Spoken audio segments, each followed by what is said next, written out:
Welcome students, मैं Abhishek Tiwari sir आप सभी का वाई एकेडमी चैनल पर फिर से बहुत बहुत स्वागत करता हूँ।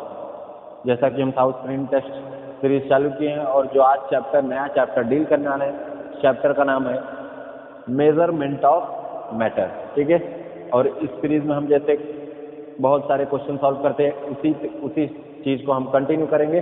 और चलिए आज का सेशन हम बिगिन करते हैं विद आवर फर्स्ट क्वेश्चन। क्या कह रहा है आपका पहला question? How many basic laws are required to govern the combination of elements to form compounds.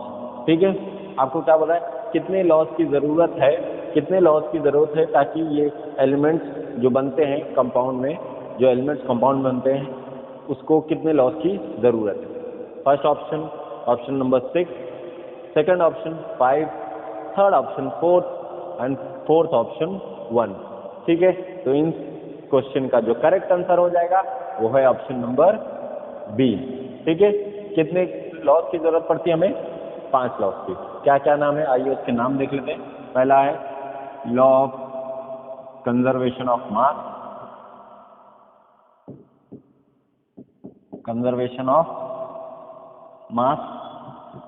ठीक है। दूसरा है लॉ ऑफ कांस्टेंट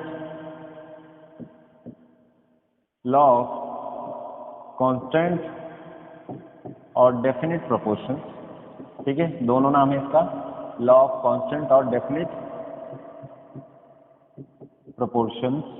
ठीक है, इसका दोनों नाम है, लॉ ऑफ कांस्टेंट या फिर लॉ ऑफ डेफिनिट प्रोपोर्शन। तीसरा है लॉ ऑफ मल्टीपल प्रोपोर्शन। ठीक है, law of multiple proportion. Fourth है Avogadro's law of equal volumes, Avogadro's law. और पांचवा है गे-लुसैक्स लॉ ऑफ वॉल्यूम्स। ठीक है, तो हमें 5 लॉ की जरूरत पड़ती है किसी भी कंपाउंड को बनाने के लिए। पहला है लॉ ऑफ कंजर्वेशन ऑफ मास, दूसरा लॉ ऑफ कांस्टेंट प्रोपोर्शंस या फिर लॉ ऑफ डेफिनिट प्रोपोर्शंस, दोनों का एक ही नाम है। तीसरा लॉ ऑफ मल्टीपल प्रोपोर्शंस, चौथा एवोगाड्रोस लॉ, पांचवा है Gay-Lussac's law of volume, equal volumes कह सकते हैं इसको, क्या इक्वल वॉल्यूम्स। ठीक है, आइए देख लेते हैं किस किस साइंटिस्ट ने कौन सा लॉ दिया है। Law of conservation of mass was given by Antoine Lavoisier. ठीक है, एंटोनी लेवोइजियर। दूसरा लेवोइजियर एंड जोसेफ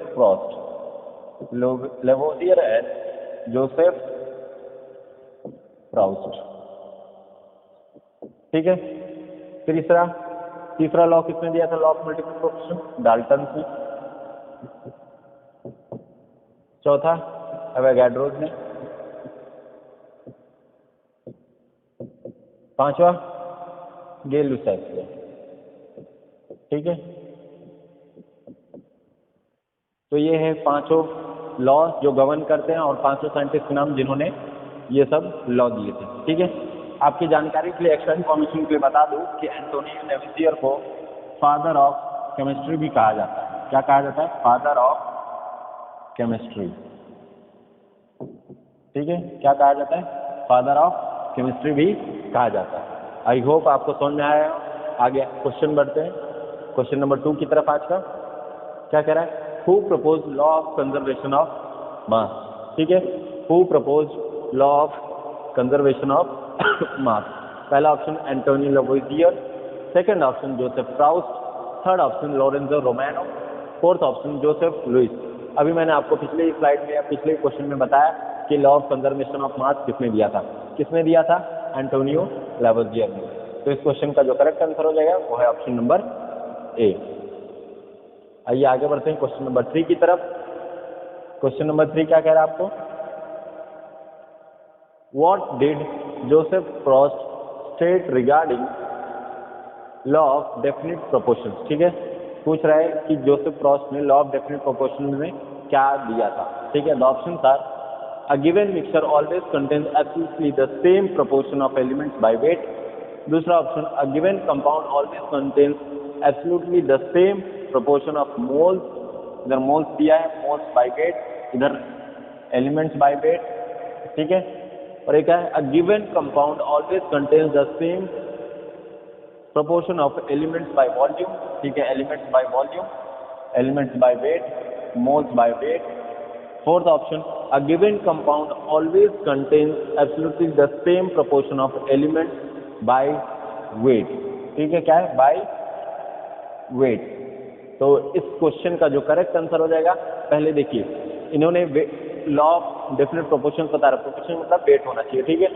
तो इसमें से हम कितने ऑप्शन ऐसे निगलेक्ट कर सकते हैं, ये क्या कह रहा है मोल्स बाय वेट, तो ये वाला ऑप्शन बिल्कुल भी नहीं होगा, ठीक है। दूसरा कह रहा है मोल्स एलिमेंट्स बाय वॉल्यूम, ठीक है, ये वाला भी ऑप्शन नहीं होगा, ठीक है।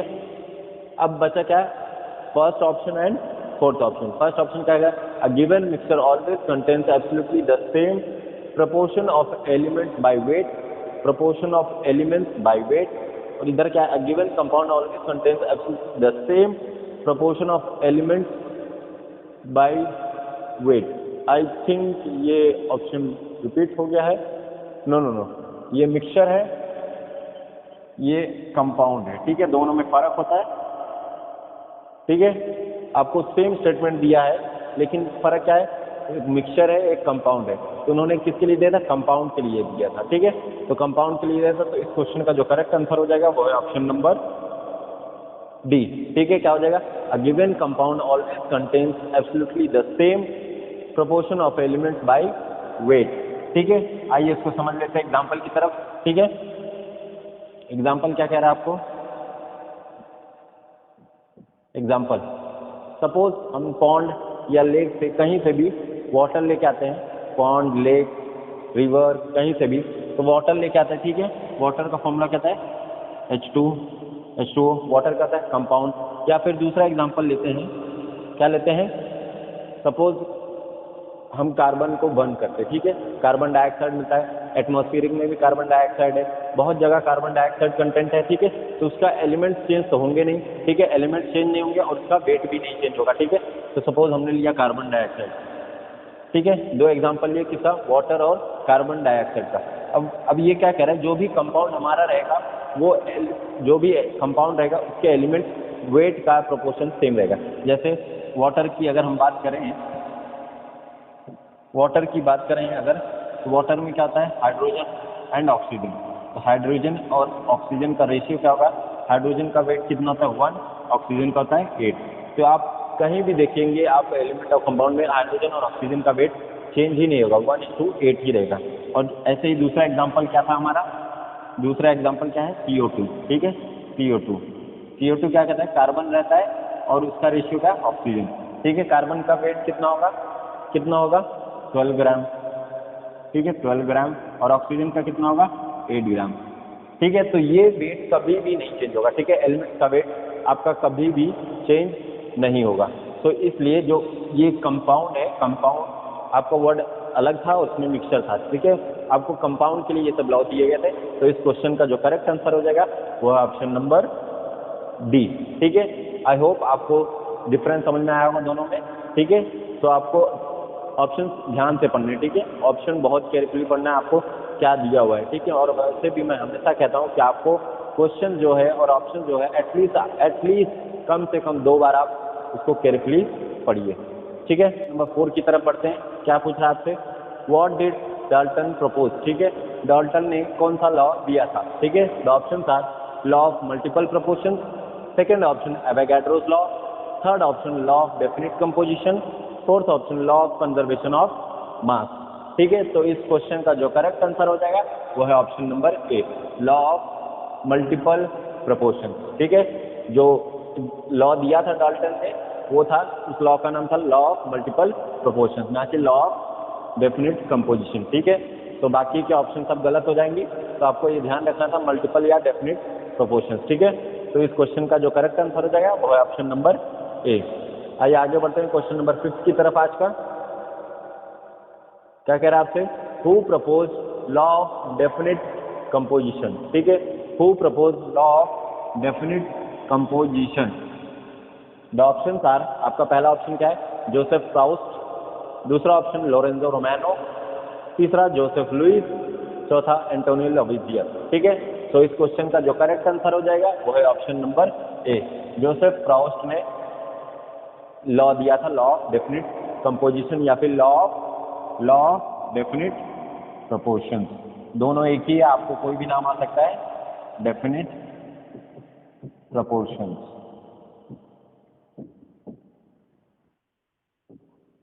ठीक है, डेफिनिट प्रोपोर्शन।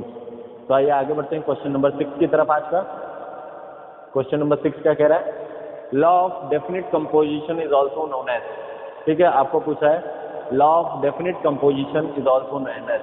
पहला option law of multiple proportion, second option law of Avogadro's law, third law of definite proportion, fourth law of conservation of mass, ठीक है। मैंने अभी आपको बताया लॉ ऑफ डेफिनिट कंपोजिशन को क्या बोलते हैं? Law of multiple proportion. तो इस क्वेश्चन का जो करेक्ट आंसर हो जाएगा क्या है? Option number C. तो इस क्वेश्चन का जो करेक्ट आंसर होगा वो है ऑप्शन नंबर सी। आइए आगे बढ़ते हैं क्वेश्चन नंबर 7 की तरफ। आज का ये इंपॉर्टेंट क्वेश्चन है। क्या पूछ रहा है आपको? This is very important question. क्या पूछ रहा है? The volumes of hydrogen and oxygen when combined bear a sample ratio of 2:1, ठीक है, 2:1, दिस इज ऑब्टेन्ड बाय, ठीक है। क्या बोल रहा है आपको कि जब हाइड्रोजन और ऑक्सीजन वॉल्यूम वाइज कंबाइन होते हैं तो एक रेशियो आता है दैट इज 2:1। तो ये लॉ किसने दिया था, ठीक है, या फिर ये लॉ किसका है? पहला option law of multiple proportion, second option Avogadro's law, third option law of definite proportion, fourth option Gay Lussac law of gaseous volumes या इक्वल वॉल्यूम्स, ठीक है। तो इस क्वेश्चन का जो करेक्ट आंसर हो जाएगा वो है option number D, that is Gay Lussac law of gaseous volume, ठीक है। तो इस क्वेश्चन का जो करेक्ट आंसर हो जाएगा वो है ऑप्शन नंबर डी। तो चलिए देखते हैं आज का क्वेश्चन नंबर 8 क्या कह रहा है आपको। Who proposed that equal volume of all gases at the same temperature and given pressure should contain equal number of molecule, ठीक है। आपको पूछ रहा है, क्या पूछ रहा है?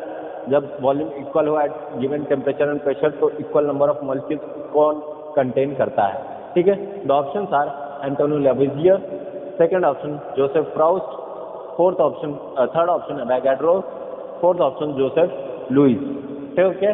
तो इस क्वेश्चन का जो करेक्ट आंसर हो जाएगा, जिन्होंने लॉ दिया था वो है एवोगाड्रो, ठीक है। क्या हो जाएगा? एवोगाड्रो लॉ हो जाएगा, जिन्होंने कहा था volume is directly proportional to number of moles, तो V equal to K N, where K is constant, V by N equal to constant, ठीक है। के क्या है आपका? के है प्रोपोर्शनैलिटी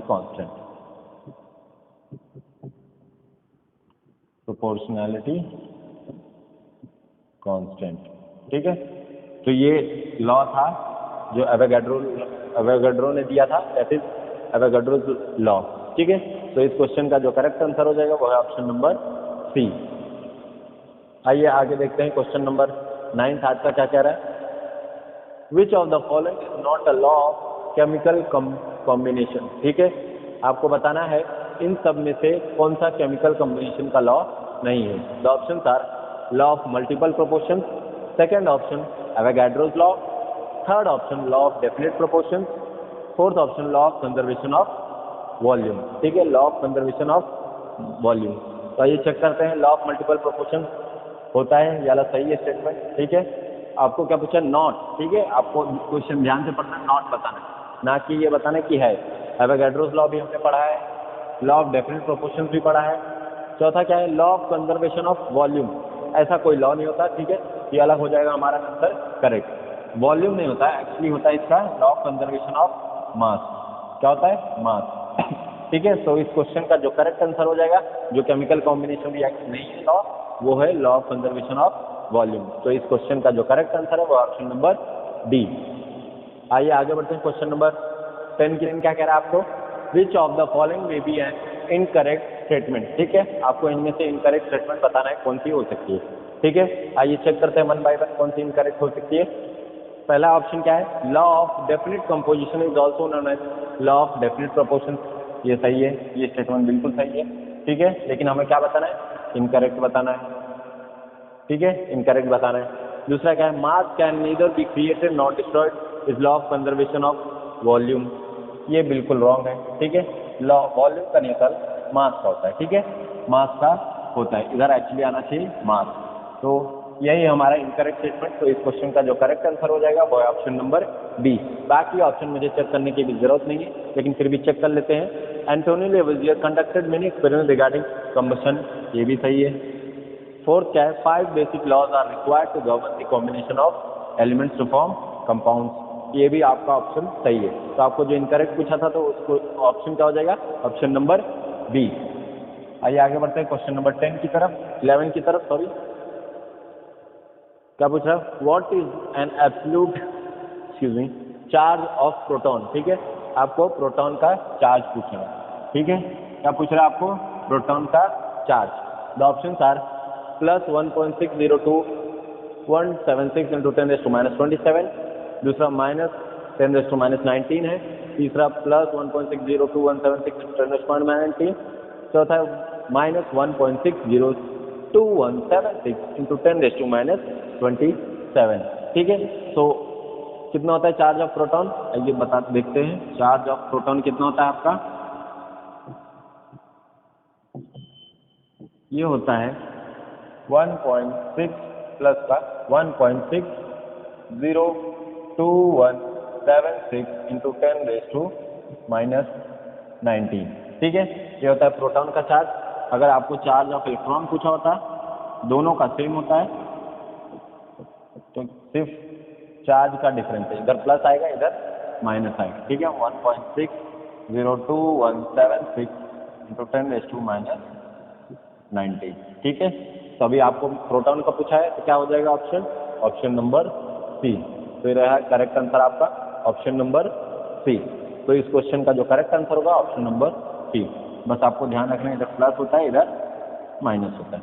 ठीक है, आइए आगे बढ़ते हैं क्वेश्चन नंबर 12 की तरफ आज का। विच ऑफ द फॉलोइंग, क्या कह रहा है, which of the following models are not the same as Thomson model of atom. ठीक है, Thomson model of atom. The options are plum pudding model, second watermelon model, third raisin pudding model, fourth nuclear model. ठीक है, तो इस question का जो correct answer हो जाएगा क्या हो जाएगा, option number D, that is nuclear model. ठीक है, क्या हो जाएगा, न्यूक्लियर मॉडल। बाकी ये रिजेंबल करते हैं plum pudding model, watermelon model, resin model. ठीक है, तो इस क्वेश्चन का जो करेक्ट आंसर हो जाएगा वो option number B, that is nuclear model.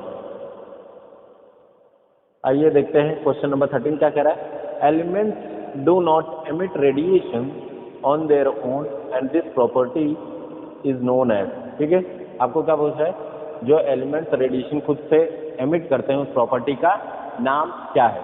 The options are radioactivity, second refraction, third absorption, fourth adsorption. ठीक है, तो इस क्वेश्चन का जो करेक्ट आंसर हो जाएगा, जो ये प्रॉपर्टी गवर्न करती है उसका नाम है रेडियो एक्टिविटी। ठीक है, इस क्वेश्चन का जो करेक्ट आंसर होगा वो है option number A, that is radio activity. आइए आगे बढ़ते हैं क्वेश्चन नंबर 14 की तरफ। क्या कह रहा है, which of the following statement you think is wrong regarding particle scattering effect. ठीक है, अल्फा पार्टिकल स्कैटरिंग इफेक्ट। ठीक है, आपको बताना है अल्फा पार्टिकल स्कैटरिंग इफेक्ट के द्वारा कौन सा स्टेटमेंट आपको लगता है वो गलत है। The options are alpha particles mostly move through the gold foil having zero deflection. ये स्टेटमेंट बिल्कुल करेक्ट है। ठीक है, लेकिन हमें स्टेटमेंट कौन सा चाहिए, इनकरेक्ट वाली। ठीक है, alpha particles mostly move through the gold foil having zero deflection, ये स्टेटमेंट बिल्कुल करेक्ट है। Second, a small fraction are deflected, ये भी करेक्ट है। ठीक है, small fraction are deflected. Third option 1 in 20,000 turns 180 degree, ये भी करेक्ट है ऑप्शन। तो बचा क्या हमारे पास, फोर्थ ऑप्शन जो अल्टीमेटली हमारा करेक्ट हो जाएगा। ठीक है, तो क्या कह रहा है, the thickness of the gold foil is about 100 micrometer. ठीक है, थिकनेस पूछा है। ठीक है, तो 100 माइक्रोमीटर के बजाय जो थिकनेस दी थी फॉइल की, गोल्डन फॉइल की, 100 नैनोमीटर की। और 100 नैनोमीटर कितना होता है? 100 × 10⁻⁹ मीटर। ठीक है, तो ये थी थिकनेस गोल्ड फॉइल की कि इतनी पतली थी। ठीक है, आपको थिन गोल्ड फॉइल लेना चाहिए। ठीक है, कौन सा फॉइल था? थिन था। ठीक है, तो ये रहा हमारा correct answer, that is option D, that thickness of gold foil is about 100 micrometer. ठीक है, आइए आगे बढ़ते हैं क्वेश्चन नंबर 15 की तरफ। क्या कह रहा है? Which of the, if the number of protons and neutrons of an element is 13 and 14 respectively, then what is the atomic number Z and mass number A? ठीक है, आपको क्या बताना है? पहले इस कॉन्सेप्ट को हम समझ लेते हैं क्या होता है। ठीक है, क्या होता है आइए देखते हैं।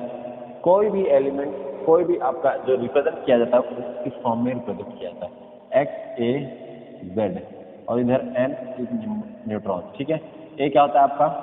a equal to mass number. ठीक है, क्या होता है? Mass number. z क्या होता है? z क्या होता है? Atomic number. Atomic number. n क्या है आपका? न्यूट्रॉन्स। ठीक है, n क्या है आपका? न्यूट्रॉन्स। ठीक है, तो आइए देखते हैं मास नंबर क्या होता है। मास नंबर क्या होता है? Number of protons plus number of neutrons. ठीक है, ये होता है, क्या होता है? Number of protons plus number of neutrons is equal to mass number. ठीक है, मास नंबर। एटॉमिक नंबर क्या होता है? Number of protons, number of protons. Neutrons क्या होता है? Atomic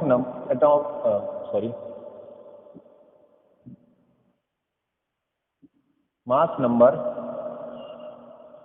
minus number of protons. ठीक है, नंबर ऑफ प्रोटॉन्स। तो ये रहा हमारा detailed description, A Z N क्या होता है, उसके फॉर्मूले क्या होते हैं। आइए चेक करते हैं हमें क्या क्या चीज़ें दी गई हैं।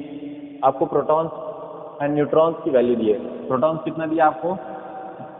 प्रोटॉन्स कितना दिया? 13। न्यूट्रॉन्स कितना दिया आपको? 14। ठीक है, 14। आपको क्या पूछ रहा है? ए क्या होगा और जेड क्या होगा।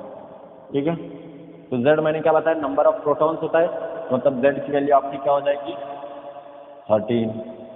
ठीक है, जेड की वैल्यू क्या हो जाएगी आपकी? 13। और आपको क्या पहले पूछा है? एटॉमिक नंबर ही पूछा है। तो 13 किस किस में ऑप्शन में? फर्स्ट ऑप्शन में, सेकंड ऑप्शन में।